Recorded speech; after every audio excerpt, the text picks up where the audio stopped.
I want to start, though, if we can, with the infrastructure bill, since we're kind of getting into that there already.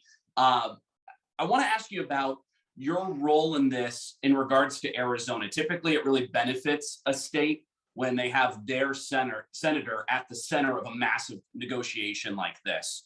So what have you been able to bring to Arizona specifically by your role in this? Well, first of all, let me just say it's been months and months of negotiations of people in both parties, and I'm really proud of the product that we've delivered. So, as you probably know, the United States Senate is currently debating the bill. We're in the process of doing amendments, and we expect to pass the bill out of the Senate later this week. And the bill is chock full of great priorities for Arizona. Now, some of that are the normal things you would think of in infrastructure, like funding for roads and bridges and funding for broadband, expanding it into rural and underserved areas, which is awesome. But it also includes funding for things that maybe you wouldn't think of, like wildfire suppression and dealing with drought. That's pretty exciting. And there's a whole bunch of money in this project to help Arizona's airports, not just Tucson International and Phoenix Sky Harbor, but actually all of our airports, from Prescott to Mesa throughout the entire state.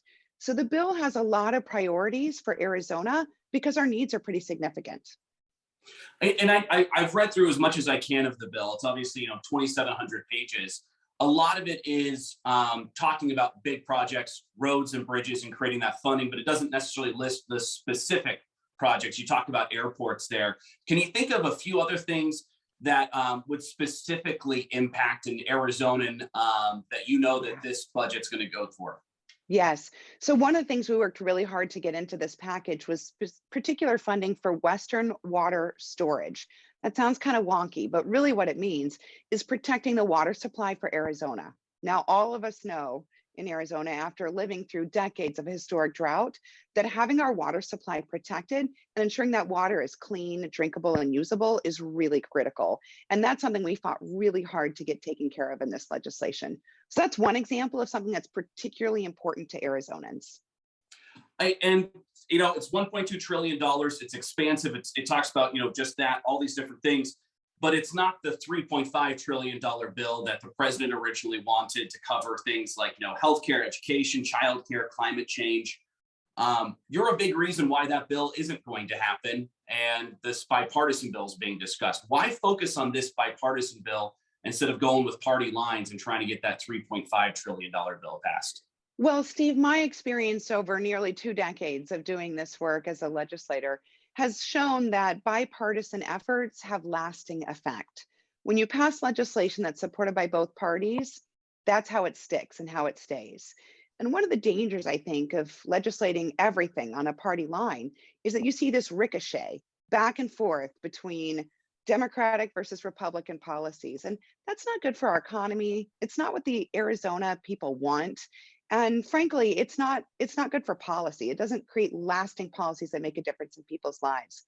So my approach has always been, if you can do something in a bipartisan way and you can make a difference in people's lives by working together, it's the way you should do it. And folks know I've always been committed to that approach, and it's proven results over time. And that's why we're so committed to getting this bill done. Now, it's also important to think about this. Roads aren't Democratic or Republican, right? Like, when you think, oh, I want to make sure I have clean water, you don't think of that as a Democrat or a Republican. You don't think, oh, I need to fix this bridge as a Democrat or a Republican. You just think, I need this stuff to happen so that my life is more accessible and that it works, that I can get to work and take care of my family. And infrastructure shouldn't be partisan. It's just about making sure that we're globally competitive.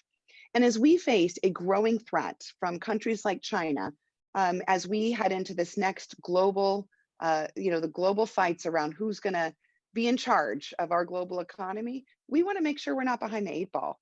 And that's why we've got to invest in infrastructure. And I'll tell you this, Steve, Democrats and Republicans agree that as a country, we've got to be united in our efforts to be globally competitive and not allow countries like China to take over. Well, so you say united there. You've become a pretty big lightning rod just in your own party. Big protests outside of your office just in the last few days. Reverend Jesse Jackson was arrested outside of there, upset that you're not ending the filibuster, that you're not supporting that. You've had Representative Ocasio-Cortez. She said, quote, "Good luck tanking your own party's investment." That was about you. Are you worried about picking so many fights here within your own party and that it might lead to a primary in 2024? Well, Steve, as everyone knows, I am a happy warrior. So I don't pick fights, but what I do is put my nose to the grind and stay focused on the work.